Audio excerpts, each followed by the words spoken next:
Hello. Today I'm going to be taking a look at Darkwing Duck number 3, published by Dynamite Comics, written by Amanda Dybert and art by Carlo Loro, with the cover being done by Leslie Lee. The first two comics of this run have been so far fairly flawed, but there were enough signs that things could get better that I'm still optimistic. The comic starts off with the seeds of a mystery being planted. And because Darkwing has already gone into retirement after the events of the last issue, there's no one to investigate these strange disappearances. Drake attempts to start his normal life by taking Goslin on a camping trip, which quickly goes awry when members of the Macabre family show up, what's supposed to be a nice, normal camping trip. Then we get a nice reintroduction to Morgana Macabre, who's Darkwing's girlfriend and reformed villain.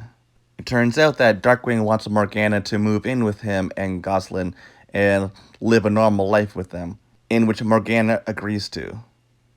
We get a breakfast scene, which is full of quite a bit of shenanigans and hijinks, as well as some pretty clever callbacks to the original series.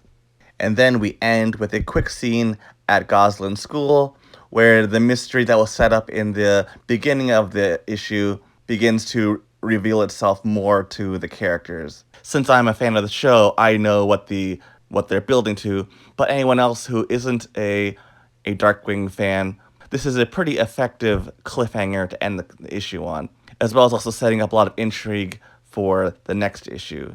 While there are still some flaws from the previous issues that have made their way over into this one, most of the major problems have been ironed out.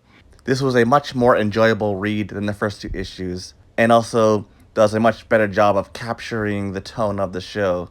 Even in some spots reminded me of specific episodes. The story is coherent from beginning to end. The dialogue, for the most part, is pretty on point, and there were a number of jokes that were pretty funny. There are still problems from the first two issues that have migrated their way over into this issue. The bizarre onomatopoeias that are supposed to be funny but just come off as strange or just straight up childish and dumb. We're 3 issues into the series, and Goslin still hasn't said either of her catchphrases, keen gear or cool beans, which she really should have said at least a couple times by now. As well as also, her eyes are still the wrong color. They're supposed to be green, but they're blue. And Morgana's body proportions seem to shift around drastically from panel to panel to the point where it can be pretty distracting.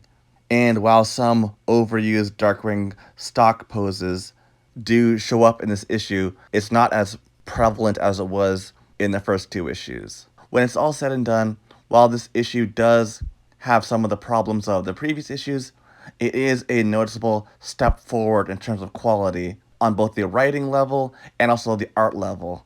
The remaining issues follow more in the steps of issue 3. Right now, I'm cautiously optimistic and looking forward to see what the next issue has in store. If you want to get a more detailed, in-depth breakdown, I suggest you check out some friends of mine, the St. Canard Files podcast.